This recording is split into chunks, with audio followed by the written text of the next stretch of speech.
বলো আরো জোরে।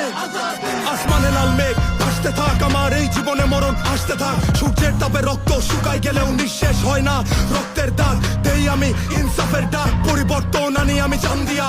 বুলেট ঘুমাই আমার মাথার ভেতরে, আমি ওসমান হাদি খেলি জান্নিয়া। 2024 আমার বুকের পাথরে, শিকারি আমি শিকার দুই নজরে। আমার রক্তের দাগ মানে সড়কের রাগ, আমার মাথায় গুলির দাগ গুলতে থাক। আর শুনতে থাক স্লোগান এই জবানে, মৃত্যুর ভয় নাই এই পরাণে। যারা ইতিহাস মারতে চাস বেজন মা তোরা, তত মাথা চুলাই হাতে চুলাই বরণে।